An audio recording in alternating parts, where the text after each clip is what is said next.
রমজানের শেষ দশকে যাত্রা ও সাতটা মেজামা তিনি কঠোর পরিশ্রম করতেন, সাধনা করতেন এবং তিনি কোমর বেঁধে লেগেছেন। আর কি করতেন? এটা বুখারী হাদিস। আহিয়ার নাই, তিনি সারা রাত জাগ্রত থাকতেন। রমজানের শেষ দশক, বিশেষ করে ফজর রাতগুলিতে তিনি আহিয়ার নাই কুল্লাহ, সারা রাত তিনি জাগতেন। ও আই কতা আহদাহু আহদাহু, এবং তিনি তার আহালকে জাগাতেন। তিনি জাগতেন এবং তার আহালকে তিনি জাগাতেন, ঘুমাতে দিতেন। ওঠো, ঘুম পড়ো না। ঘুম তো সব রাতে আমরা পড়ি। আজকে রমজানের শেষ দশকের বেজর তারিখ, কদরের সম্ভাবনা আছে, তোমরা ওঠো। নিজেও জাগতেন, পরিবারকে ঘুমাতে দিতেন না, পরিবারকে তিনি জাগাতেন। এটা বুখারী শরীফের হাদিসের একটা অংশ, আপনাদের খেদমতে পেশ করি। রমজানের শেষ দশকে আর কি করতেন আল্লাহ রাসূল? তিনি ইতিকাফ করেছেন। জীবনে যতবার রমাদান তিনি পেয়েছেন, অসুস্থ ছিলেন সেই বছরে তিনি পারেননি। আর প্রতিটি রমজান দ্বিতীয় হিজরিতে রোজা ফরজ হয়েছিল। দ্বিতীয় হিজরি থেকে নিয়ে তার বিদায় পর্যন্ত, দুনিয়া থেকে চলে যাওয়া পর্যন্ত তিনি প্রতিবার ইতিকাফ করতেন। আমরা তো ম্যাক্সিমাম ইতিকাফের মধ্যে নাই।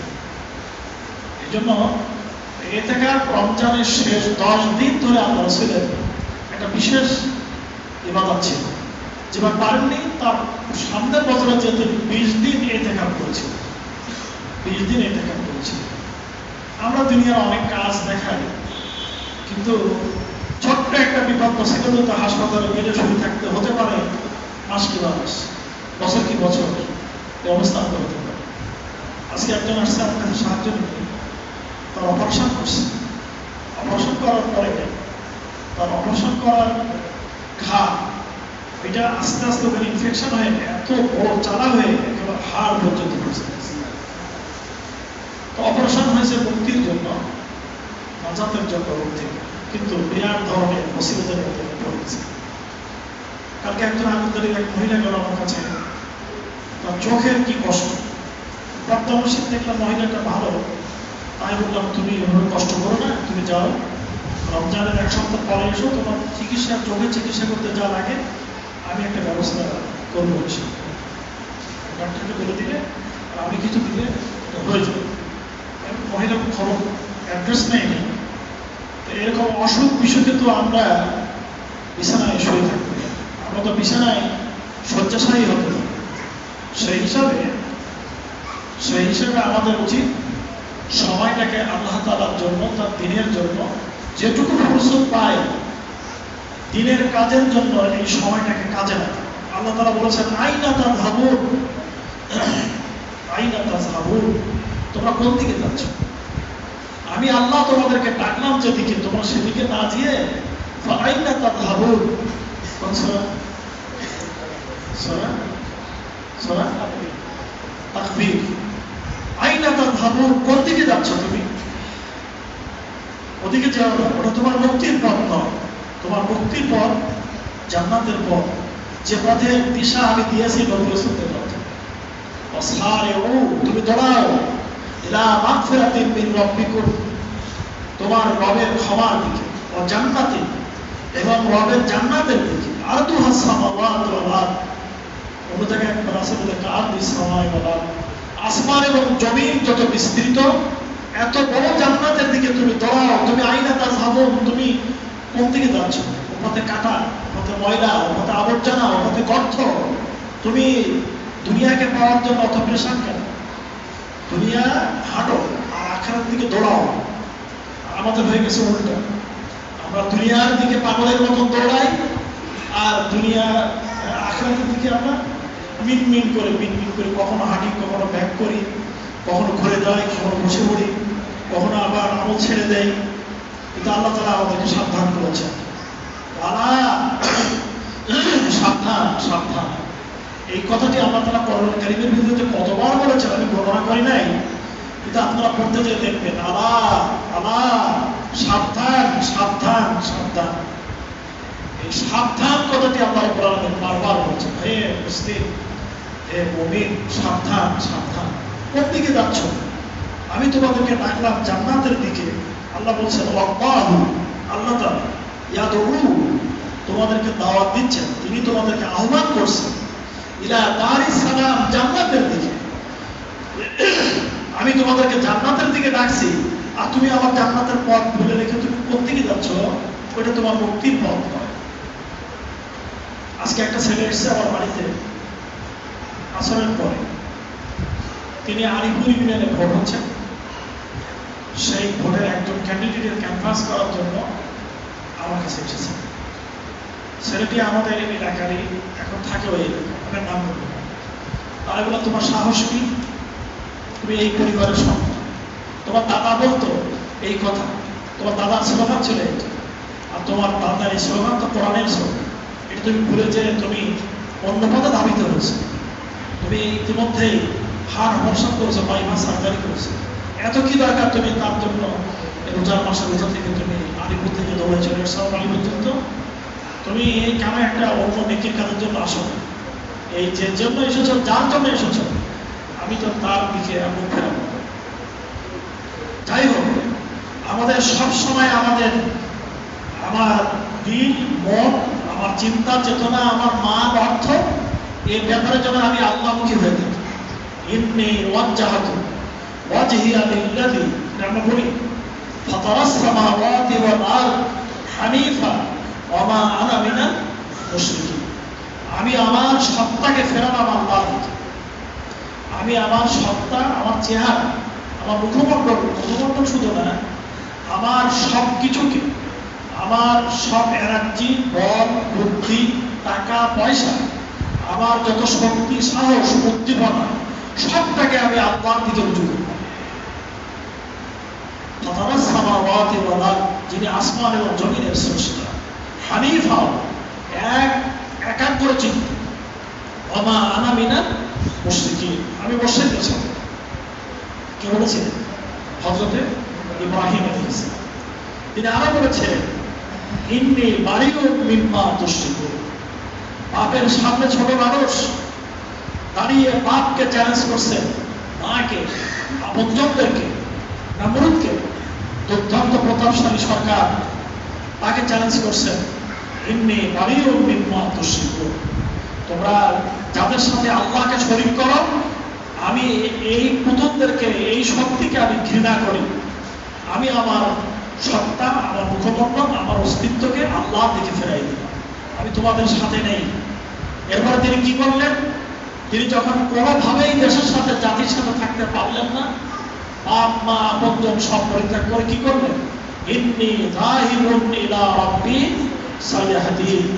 আমি তোমাদের সবাইকে ছেড়ে দিয়ে আমি আল্লাহর নামে রুজু হলাম। জানি না আল্লাহ আমাকে কোথায় নিয়ে যাবেন। মুহাম্মদ রাসূলুল্লাহ সাল্লাল্লাহু আলাইহি ওয়াসাল্লামের একটা ঠিকানা ছিল, মদিনার মানুষ যে দাওয়াত দিয়ে আসছিল যে আপনি আসেন, আপনার জন্য আমরা অভ্যর্থনা জানাবো, আপনার জন্য আমরা অপেক্ষায় আছি। ইব্রাহিম আলাইহিস সালামের কোনো ঠিকানা ছিল। তিনি আল্লাহর নামে শুরু করলেন এবং বললেন, ইন্নী যাহিবুন ইলা রাব্বি, আমি আমার রবের দিকে ধাবিত হলাম, গমন করলাম, সায়াহদিন, তিনি আমাকে পথ দেখান, তিনি আমাকে রাস্তা দেখান। চলে গেলেন ফিলিস্তিন, যে তিনি তার ঠিকানা তৈরি করলেন এবং তিনি দাওয়াতের দিনের মার্কাজ হিসেবে করলেন। পরবর্তীতে তার স্ত্রী এবং ছেলে ঘটনার কথা আমি বলতে চাচ্ছিলাম যে আমাদের চিন্তা, আমাদের চেতনা, আমাদের টাকা পয়সা, আমাদের যা কিছু আছে, এনার্জি, বল, বীর্য, যা কিছু ক্ষমতা, এর সবটাই দিতে হবে আপনাদের কাছে। আমরা দেওয়ার জন্য ওয়াদা করেছি, ইন্না সালাতি ওয়া নুসুকি, আমার জীবন, আমার মরণ, আমার নামাজ, আমার কুরবানি, মাহিয়ায়া ওয়া মামাতি, আমার জীবন, আমার মরণ, আমার নামাজ, আমার যাবতীয় ইবাদত বন্দেগী, লিল্লাহি রাব্বিল আলামিন, সবটাই রব্বুল আলামিনের জন্য কুরবানি করি। এটা হলো মুসলমানদের স্লোগান, এটাই হচ্ছে আমাদের ইসলাম। কিন্তু আমরা কি করি?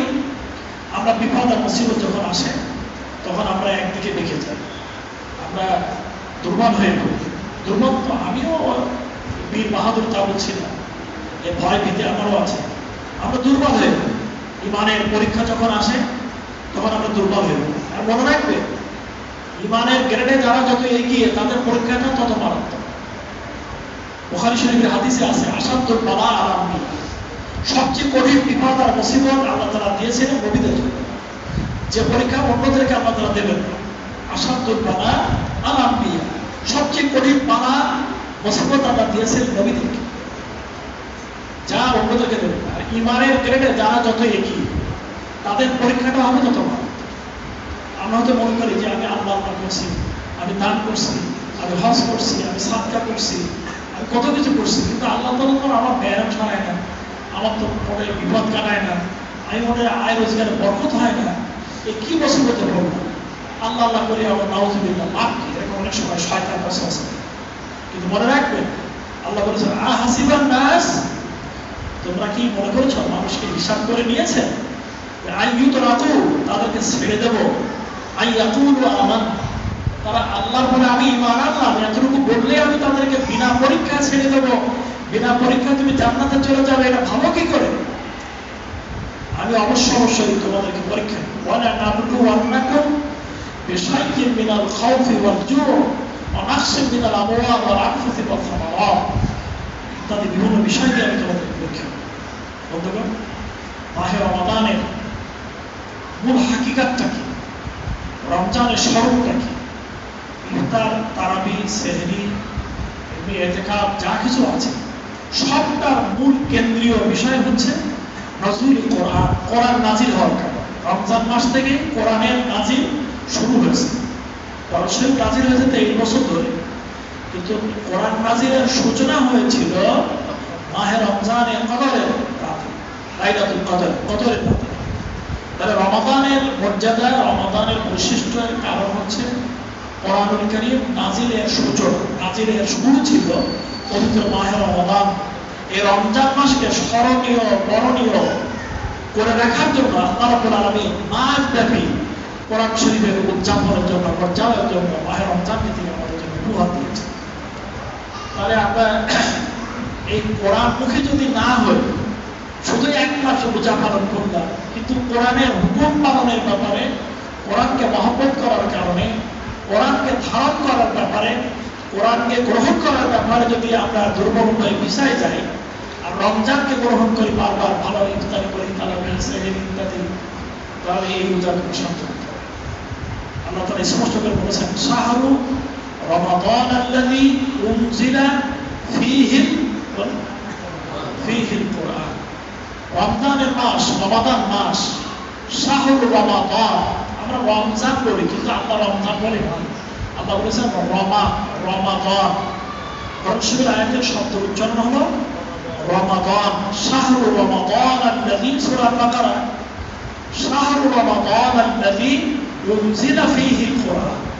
রমাদান মাস, এ মাসের মর্যাদার কারণ আর কিছুই না, উনজিলা, নাজিল করা হয়েছে এই মাসে আল কোরআন, কোরআন শরীফ, সেজন্যই তোমাদের এই মাসের মর্যাদা, এটা আল্লাহ তাআলাই বলে দিয়েছেন। তাহলে আমরা রমজান মাসের মর্যাদার পিছনে মূল কারণ, কেন্দ্রীয় ব্যক্তিকে, কেন্দ্রীয় বিষয় কি? আল কোরআন। একটি বরযাত্রীর অনুষ্ঠানে আমরা অনেকে হাজির হই, গেলে আমাদের দারুণ সমাদর হয়। যারা বরের আত্মীয় স্বজন, যারা বরযাত্রী এসেছেন, তাদের বসার জায়গা আলাদা, খাওয়ার জায়গা আলাদা, তাদের জন্য ভালো খাদ্যটাকে বাছাই করে রাখা হয়, করা হয় না? এর কেন্দ্রীয় ব্যক্তি বর। কোনো কারণে আপনারা আগে হাজির হয়ে গেছে, আর বর যদি টেলিফোনে, মোবাইলে মেসেজ দিয়ে দেয় যে বিশেষ কারণে আমি মেয়েটির সম্পর্কে একটা খারাপ নিউজ পাচ্ছি, আমি ওই মেয়ে বিয়ে করতে রাজি, কি বল? বরযাত্রীর লোকদের সমাদর, গুরুত্ব খুব ভালো। কে কোন থেকে অমনিভাবে পাড়ায় চলে আসবে, তাই না? কেউ জুতো ফেলে আসবে, কেউ ছাতা ফেলে আসবে, কেউ ঘড়ি ফেলে আসবে, মোবাইল ফেলে আসবে, এ লজ্জা রাখি কোথায়? কারণ বর আসবে। এবার সবাই পালিয়ে চলে যাবে, কারণটা বরই ছিল আজকের এই দিনের কেন্দ্রীয়। এই মাসের মূল কেন্দ্রীয় বিষয় হল, মর্যাদার মূল কারণ হচ্ছে নজরুল কোরআন, কোরআন নাজিল। এখন কোরআনের অবস্থা কি আমাদের দেশে? কোরআনের অবস্থা আমাদের দেশে কি? আমরা কি কোরআনকে মর্যাদা দিতে পারছি? আমরা কোরআন শরীফকে চুমো খেলাম, অনেক দামি গ্লাভ দিয়ে, কাপড় দিয়ে, এটাকে আমি মহম্মদ দিয়ে বাঁধা করে রেখে দিলাম, সবে বরাতে তেলাওয়াত করলাম, সকাল সন্ধ্যা একটু তেলাওয়াত করলাম, আবার আমি যত্ন করে কি করলাম, ঘরে রেখে দিলাম, আমি তাকের ঘরে রেখে দিলাম। আমাদের গ্রামের এরশাদ আলী ভাই আমার বাড়ির প্রতিবেশী। ওনার বড় মেয়ের বিয়ে দেওয়ার জন্য আমি গেলাম গোদাঘাটে। অনেক আগের কথা বলছি, তখন আমার ছাত্র জীবন শেষ হয়েছে কি হয়নি। যাওয়ার পরে তখন বিয়ে হতো ম্যাক্সিমাম রাত্রে, সারা রাত কেটে যেত এইটা। তো আমরা যে মেসেজ দিলাম যে আমাদের সবকিছু পছন্দ হয়েছে, সব আলোচনা হয়ে গেছে, রাত্রে বিয়ে হবে। এখন সবাই কি করে কাটবে? বর যাবে, তারপর বিয়ে হবে, তারপর তো বাড়ি আসবো। তোমার আমি বললাম যে বাসায় কি কোরআন শরীফ আছে? তো বলতেছে হ্যাঁ, বড় বই আছে আর ছোট বই আছে, বড় কিতাব আছে আর ছোট কিতাব আছে। তারপরে আনন্দ বড় কিতাব মানে বললাম বলে বড় মানে সাইজে বড়, আর ছোট কিতাব মানে হয়তো সাইজে ছোট। আমি এটাই বুঝে নিই। কিন্তু ছোট কিতাব আগে এনে দিল খাইরুল হাসন। খাইরুল হাসন নামে একটা পুঁথির বই, তোমরা কোথাও দেখো না। খাইরুল হাসন আগে মানুষ খুব পড়তো এবং এটা সবের নিয়ত করেই পড়তো। খাইরুল হাসন হল মোহাম্মদ সাল্লামের বর্ণনা, তারা ভুলিয়া না। আরো কিছু বছরের জীবনের অংশ কবিতার মাধ্যমে, পুঁথি সাহিত্যের মাধ্যমে পড়া। তা আমি দেখি এটা কাপড় দিয়ে ভালো করে পড়ায় রেখেছে, খুললাম করে দেখি হ্যাঁ খাইরুল হাসন সহি জঙ্গনামা খাইরুল হাসন। আমি বললাম যে ভাই ছোট কিতাবটা থাক, বড় কিতাবটা। বড় কিতাব খুলতে যেয়ে দেখি ওই যে কোরআন শরীফের মুখে একটা পোকা আছে না, মাটি সংগ্রহ করে, মাটি দিয়ে বাসা তৈরি করে, আমরা বলি কুমুককে করি না, ওই পোকা আটা দিয়ে, ওই আটা কিন্তু সাংঘাতিক শক্ত, ওই আটা দিয়ে দীর্ঘদিন কোরআন শরীফ তো পড়ে না, ওটা উপরে রেখেছে ঘরের তাকে ধরে, সেখান থেকে বেড়ে নিয়ে আসছে ঝেড়ে ঝুড়ে আমার হাতে দেওয়ার পরে বললাম যে ব্যয় এরকম এই বড় কিতাবের অবস্থা এরকম কেন? যে ব্যয় এ তো আপনাকে পড়তে পারি। ওই বাড়িতে জ্যাম ভূত যাতে না আসে সেজন্য আমরা ওই ঘরে একটা উঁচু জায়গায় রেখে দিয়েছি, যাতে করে জ্যাম ভূতের আসর থেকে আল্লাহ তাআলা আমাদেরকে বাঁচায়। আর এই ছোট কিতাবটা পড়ি সকাল সন্ধ্যা, তো দেখলাম তা তো বুঝতে পারছি এর পাতায় তো সব ময়লা হয়ে গেছে, পড়তে পড়তে তো সব পৃষ্ঠা দুর্বল হয়ে গেছে। আর কোরআন শরীফ তো দেখছি মুমুক্ষি ভোগা এর মধ্যে চাক বেঁধেছে, এটা তো খোলা হয় ব্যয়, আমরা কেউ পড়তে পারি না। এটা হলো আমাদের সমাজের ইসলাম এবং ইমান সম্পর্কে ধারণা। কোরআন শরীফ তাবিজ করার জন্য হাজী আফজাল সাহেব ছিলেন, আপনারা দেখে নিজেরা অনেক মুরব্বীরা দেখেছেন, তাই না?